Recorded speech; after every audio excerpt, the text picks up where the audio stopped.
of Mick Foley, and I couldn't put it any better. The doctors have said that I cannot compete tonight.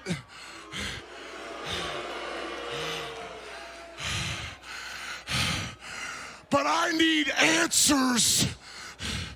Mick Foley, I need answers. You owe me that, Mick.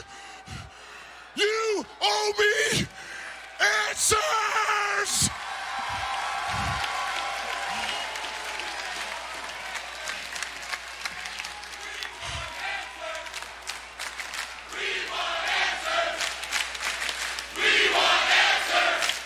So, Mick, get.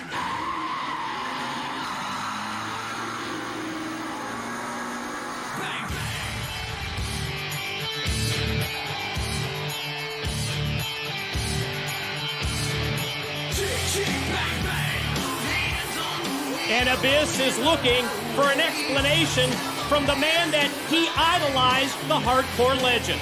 And Mick Foley has that disturbing bat with barbed wire around it, which he attacked Abyss with.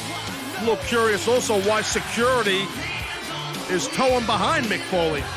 Think of the divergent message that Mick Foley is sending.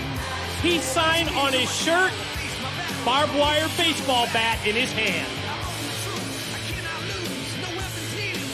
Hey, hold on there, Abyss. Did I just hear you saying that I owed you who've taken so much from me in terms of your career and your look and your persona, you feel like I owe you. Hey, what exactly do I owe you for, Chris? Do I owe you for the 24 plus years of blood, sweat, and tears that I've dedicated to this business?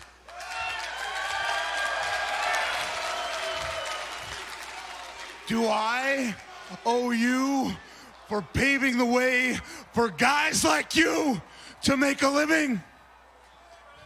Do I owe you for the flannel shirt I presented so you could carry on my hardcore tradition?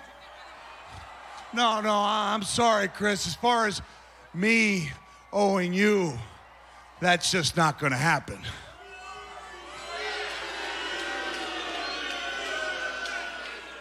Mick, I want to make one thing clear. All I was trying to do was save you. Against Kevin, I didn't know what he was going to do to you. I came to the ring to save you. And as far as the tweet and tweet connection picture thing goes, that, Mick, that was an accident. I went into your office, Mick, to get the barbed wire bat to help save you.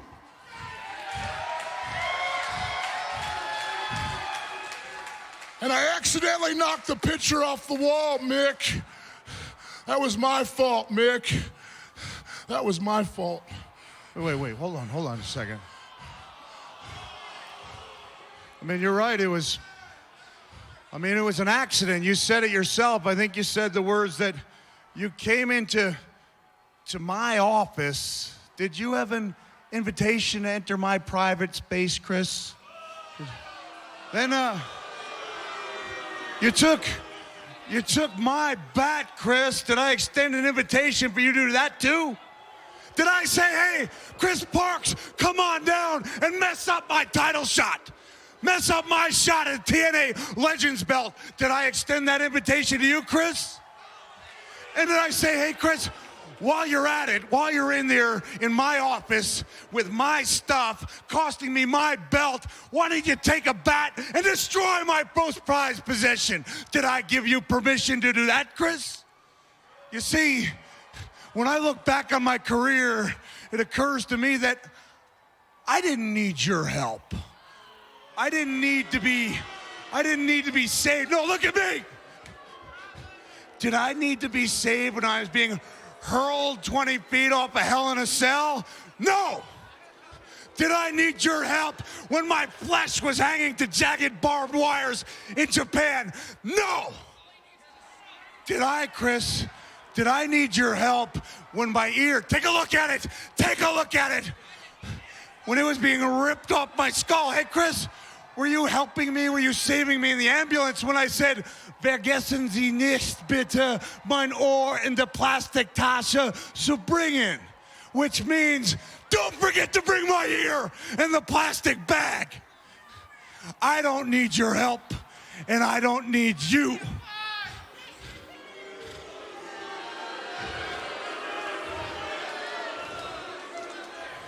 Mick,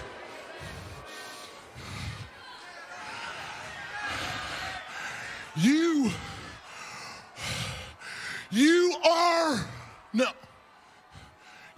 were my hero. I idolized you. I came up in this business wanting to be like you. I got into this business because of you.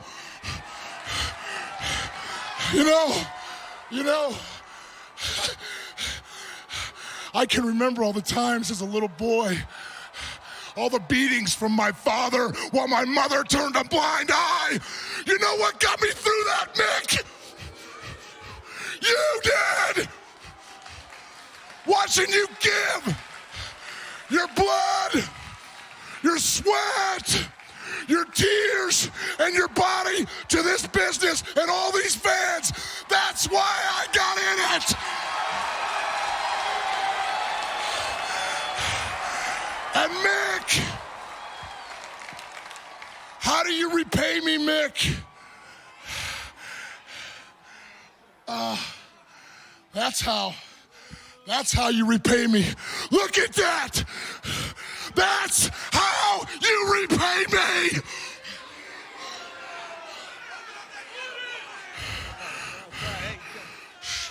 Hold on, Chris. Hold on. It's crossed my mind in the past week that my actions, although warranted, may have been a little bit extreme, but I want you to know you're not the only one who got hurt last Thursday, Chris. I'm not claiming I had 24 stitches in my head, but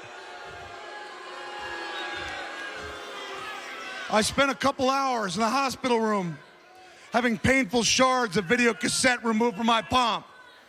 And I understand that's a cheap excuse, but this is not cheap, Chris. This is a peace offering above and beyond the literal peace sign I bring to you on my shirt to replace the one that, quite frankly, was soaked in your own blood. Well, I bring you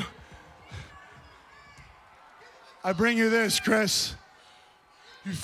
I bring you this. You fixed it. Well, you fixed it. Well, I didn't actually fix it, because while it looks like the real tweak and tweak connection picture, it's not. It's a copy, Chris. It's a facsimile. It's a cheap imitation. It's a ripoff. And if anyone should know about cheap imitations and ripoffs, it's you, Chris. Oh, it's you, Chris. Hey! No, I'm not saying you're not a formidable competitor. I'm not saying you haven't ripped the roof off the Impact Zone from time to time. Hey, you've stolen your share of pay-per-views. You even had the Monsters Ball named after you. Yeah.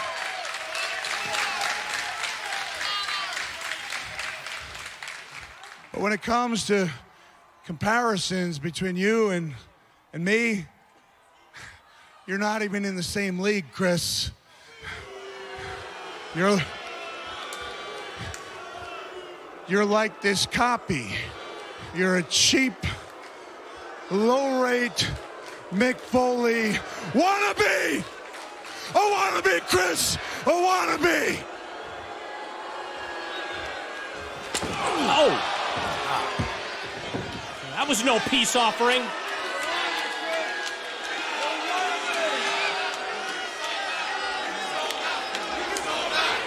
Mike, I'll tell you, I get the feeling TNA is about to experience a Mick Foley this company has yet to see. And as Foley goes to leave the impact zone with his security crew, here comes the monster. Boy. Oh, boy. Whoa! Oh, my God. Oh. Well, since when does Mick Foley need security anyway? And Foley using that security as a shield to escape. But security's not going to escape. Choke slam.